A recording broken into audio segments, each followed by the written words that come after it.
ఈరోజు మనం మ్హూ. బౌద్ధ సాహిత్యం నుంచి ఒక చాలా ఆసక్తికరమైన అంశం గురించి లోతుగా చర్చిద్దాం. నమస్కారం. మనం ఎప్పుడూ గొప్ప గొప్ప భిక్షువుల గురించి వింటాం, వాళ్ళ త్యాగాల గురించి మాట్లాడుకుంటాం.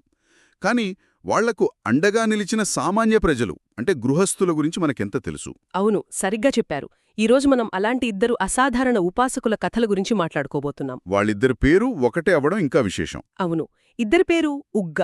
వీరిద్దరూ బుద్ధుని కాలంలో జీవించిన వాళ్లే. అంటే సంసార జీవితాన్ని గడుపుతూనే ఆధ్యాత్మికంగా ఉన్నత స్థానాలకు చేరుకున్నారు. ఎంతగా అంటే బుద్ధుడే స్వయంగా వాళ్ళని సంఘోపట్టాక అని కీర్తించారు. అవును, సంఘోపట్టాక అంటే సంఘానికి అంటే భిక్షుల సమూహానికి సేవ చేసేవారిలో అత్యంత ముఖ్యమైనవారు, శ్రేష్ఠులు అని అర్థం కదా. ఖచ్చితంగా. అసలు తమ ఇళ్లల్లో వ్యాపారాల్లో ఉంటూ అంతటి గౌరవాన్ని వాళ్లు ఎలా పొందగలిగారు? ఏంటి వాళ్లను అంత ప్రత్యేకంగా నిలబెట్టిన లక్షణాలు? ఆ కథలోకి వెళ్దాం. తప్పకుండా. సరే, అయితే ఇప్పుడు ఆ మొదటి ఉగ్గ కథ చూద్దాం. ఈయన వజ్జిరాజ్యంలోని హత్తిగామ అనే ఊరికి చెందినవారు. అవును, ఒక పెద్ద వ్యాపారవేత్త. మన దగ్గరున్న సమాచారం ప్రకారం ఆయన మొదట్లో చాలా విలాసవంతమైన జీవితం గడిపేవారు. ఇక్కడే అసలు కథ మొదలవుతుంది.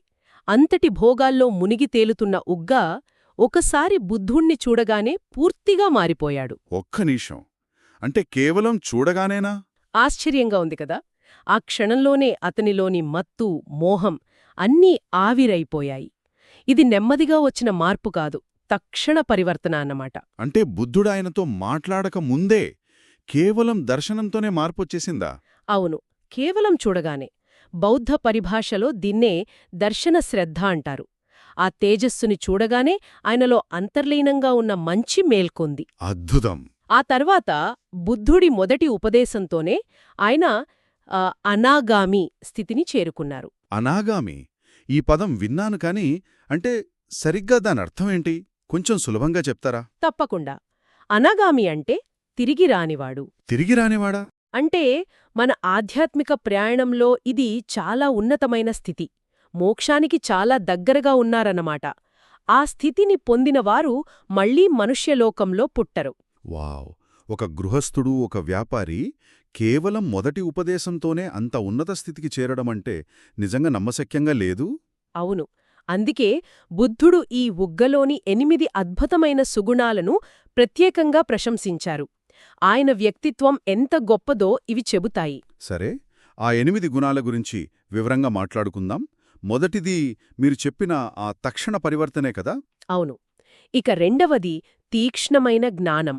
బుద్ధుడు మొదటిసారి ధర్మోపదేశం చెయ్యగానే ఆయన 4 ఆర్యసత్యాలను సంపూర్ణంగా గ్రహించారన్నమాట. అంటే జీవితంలోని దుఃఖం, దానికి కారణం, వీటన్నిటినీ కేవలం మేధోపరంగా కాకుండా అనుభవపూర్వకంగా తెలుసుకున్నారన్నమాట. సరిగ్గా అదే. సత్యాన్ని దర్శించాడు. ఇది అసాధారణమైన ప్రజ్ఞకు నిదర్శనం. ఇక మూడవ గుణం, ఇది నాకు చాలా ఆసక్తిగా అనిపించింది. బ్రహ్మచర్యం పాటించడం. అవును. ఆలండి, ఇక్కడే నాకో సందేహం. ఒక గృహస్థుడు, భార్యలున్న వ్యక్తి హఠాత్తుగా బ్రహ్మచర్యం పాటిస్తానంటే అది తన భార్యల పట్ల అన్యాయం అనిపించదా? చాలా మంచి ప్రశ్న అడిగారు. ఇక్కడే ఉగ్గ గొప్పతనం మనకు కనిపిస్తుంది. ఎలా? ఆయన ఏకపక్షంగా నిర్ణయం తీసుకోలేదు. తన భార్యలను పిలిచి, తన ఆధ్యాత్మిక ప్రయాణం గురించి వివరించి, వారికి పూర్తి స్వేచ్ఛనిచ్చారు. స్వేచ్ఛ అంటే? మీకు నచ్చిన జీవితాన్ని మీరెంచుకోవచ్చు. మీరు వేరేవారిని వివాహం చేసుకోవాలనుకున్నా నా పూర్తి అంగీకారముంది. మీ భవిష్యత్తుకు కావలసినంత సంపదను కూడా నేనిస్తాను అని చెప్పారు. ఓ, తన మార్గాన్ని వారిపై రుద్దలేదన్నమాట. రుద్దలేదు. ఇది ఆయనలోని కరుణను, ఎదుటివారి స్వేచ్ఛ పట్ల ఆయనకున్న గౌరవాన్ని చూపిస్తుంది. నిజంగా ఇది అసాధారణం. తన ముక్తి గురించే కాకుండా తనపై ఆధారపడిన వారి సంతోషం గురించి కూడా ఆలోచించడం. ఇక 4వ గుణం, వివేకంతో కూడిన దానం. తన ఆస్తిని కేవలం దానం చేయడమే కాదు, సద్గుణవంతులైన అర్హులైన వారికే పంచడం. అంటే ఇక్కడ అర్హులైన అంటే ఒక రకమైన తీర్పు చెప్పినట్టు కాదా? అవసరంలో ఉన్న అందరికీ సహాయం చెయ్యాలి కదా? ఇది కూడా చాలా ముఖ్యమైన ప్రశ్న. ఇక్కడ అర్హత అంటే ధనవంతులా, పేదవాళ్లా అని కాదు. ఆయన ఉద్దేశ్యం కేవలం ఆకలి తీర్చడం కాదు, ధర్మాన్ని నిలబెట్టే వ్యవస్థను బలోపేతం చేయడం. ఓకే, అంటే ఎక్కడ దానం చేస్తే అది సంఘానికి ఎక్కువ మేలు చేస్తుందో ఆలోచించి చేశారన్నమాట. ఖచ్చితంగా. ప్రజ్ఞతో కూడిన దానం. ఇక 5వ గుణం, సంఘం పట్ల ఆయనకున్న భక్తి. అంటే ఆయన భిక్షువులకు అత్యంత భక్తితో సేవ చేసేవారు. వారి ఉపదేశాలను వినడమే కాదు, అవసరమైనప్పుడు వారికి ధర్మాన్ని బోధించేంత జ్ఞానాన్ని కూడా సంపాదించారు. అంటే కేవలం దాతగానే ఉండిపోలేదు, ఒక ధర్మజ్ఞుడిగా కూడా ఎదిగారు. అవును, 6వ గుణం సమానత్వాన్ని చూపిస్తుంది. ఇది కూడా చాలా ముఖ్యం కదా. చాలా ముఖ్యం. ఏ భిక్షువునో తక్కువగా లేదా ఎక్కువగా చూడకుండా అందరినీ సమానంగా గౌరవించడం. అది కొత్త భిక్షువైనా, అనుభవమున్న స్థవిరుడైనా ఆయన దృష్టిలో అందరూ సమానమే. ఇక 7వది నిగర్వం. 8వది మరణభయం లేకపోవడం. అవును, దేవతలు కనిపించడం లాంటి అసాధారణ అనుభవాలు కలిగినా గర్వపడలేదు. మరణం గురించి ఎలాంటి భయం లేకుండా జీవించారు. ఈ 8 గుణాలను చూస్తుంటే ఆయన ఒక సంపూర్ణమైన ఆధ్యాత్మిక జీవితాన్ని గడిపారని అర్థమవుతుంది. అవును, తన వ్యాపారాన్ని, బాధ్యతలను వదిలిపెట్టకుండానే ఇదంతా సాధించడం గొప్ప విషయం. ఆయన తన సంపదను ధర్మ మార్గంలో ఎలా ఉపయోగించాలో చూసి చూపించారు. ఓకే, ఈ మొదటి ఉగ్గ కథ ఒక వ్యక్తి తనను తాను ఎలా మార్చుకున్నాడో చూపిస్తోంది.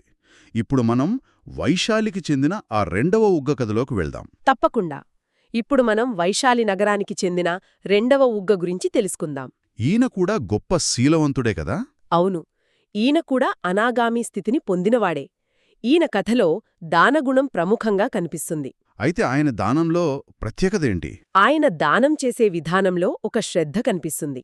మూలాల్లో ఆయన ఖరీదైన కాశీపట్టు వస్త్రాలను, అలాగే బియ్యం, బెల్లంతో చేసిన రుచికరమైన పాయసం లాంటి ఆహారాన్ని భిక్షువులకు సమర్పించేవాడని ప్రత్యేకంగా ప్రస్తావించారు. అంటే ఖరీదైనవివ్వడం గొప్ప విషయమా, లేక దాని వెనుక వేరే అర్థం ఉందా? ఇక్కడ విషయం ఖరీదు కాదు, శ్రద్ధ.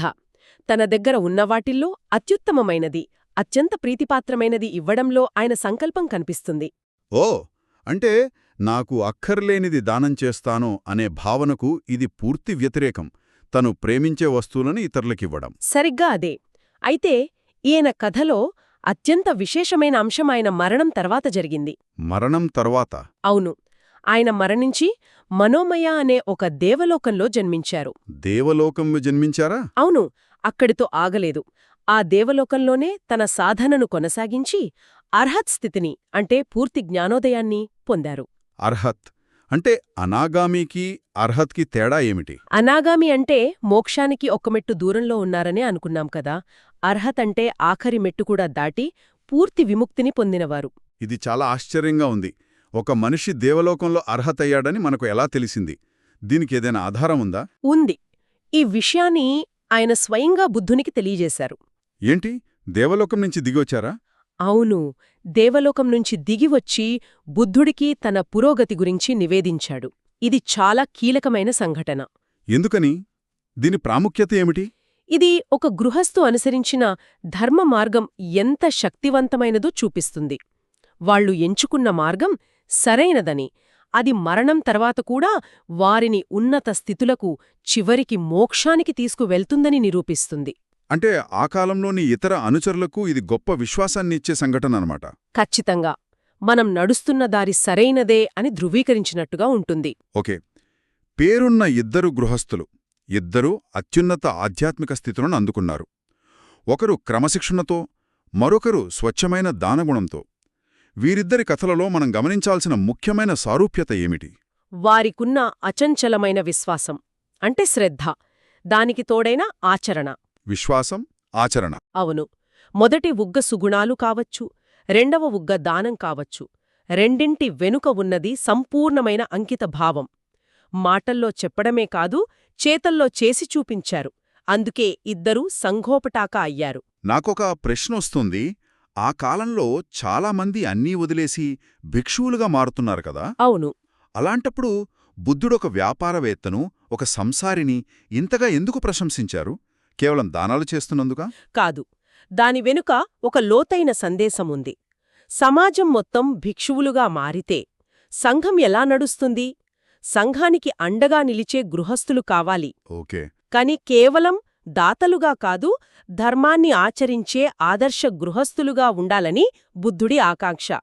ఈ ఇద్దరూ ఉగ్గలు ఆ ఆదర్శాన్ని నిలబెట్టారు. అందుకే వాళ్ళు రోల్ మోడల్స్ అయ్యారు. అంటే నేనర్థం చేసుకున్నదేంటంటే, ఆధ్యాత్మిక మార్గంలో పయనించడానికి కాషాయ వస్త్రాలు ధరించి అడవులకు వెళ్లాల్సిన అవసరం లేదు. ఖచ్చితంగా లేదు. మన వృత్తిలో, మన కుటుంబంలో ఉంటూ కూడా ఉన్నత స్థితిని పొందగలమని ఈ కథలు స్పష్టంగా చెబుతున్నాయి. అవును. ఇదే ఈ కథలోని ముఖ్య సందేశం. బాధ్యతల నుంచి పారిపోకుండా వాటిని స్పిరిచువల్ ప్రాక్టీస్లో ఒక భాగంగా ఎలా మార్చుకోవచ్చో వీళ్ళు చూపించారు. జీవితంలో ఏ పాత్రలో ఉన్నా ఆధ్యాత్మిక పురోగతి సాధ్యమేనని నిరూపించిన ఇద్దరు ఉగ్గల కథలను ఈరోజు మనం విన్నాం. వారి జీవితాలు నిజంగా స్ఫూర్తిదాయకం. అవును. వారి జీవితాలు విశ్వాసానికి, సద్గుణాలకు, నిస్వార్థ సేవకు నిలువు తద్దంలా నిలుస్తాయి. ముగింపుగా శ్రోతలకు ఆలోచించడానికేదైనా ఒక అంశాన్ని వదిలి వెళదాం. తప్పకుండా. ఈ కథలు ఒక ముఖ్యమైన ప్రశ్నను మన ముందు ఉంచుతాయి. బుద్ధుడు వారి గురించి చెప్పిన విషయాలు, వారి బాహ్య ఆచరణ మనకు తెలుసు. కాని వారి అంతర్గత ప్రపంచం ఎలా ఉండేది? అంటే తన భార్యలకు స్వేచ్ఛను ఇస్తున్నప్పుడు మొదటి ఉగ్గ మనసులో ఎలాంటి ఆలోచనలు నడిచుంటాయి? అది ఎంతటి మానసిక పరిపక్వత? భిక్షువుల కోసం ఆ ప్రత్యేకమైన పాయసాన్ని సిద్ధం చేస్తున్నప్పుడు రెండవ ఉగ్గ ఎంత ఆనందాన్ని పొంది ఉంటాడు? గ్రంథాలు మనకు ఫలితాలను చెబుతాయి. కానీ ఆ ఫలితాలకు దారితీసిన వారి మానవ అనుభవాల లోతును ఊహించుకోవడం మనకు ఆలోచించదగిన విషయం. సరిగ్గా.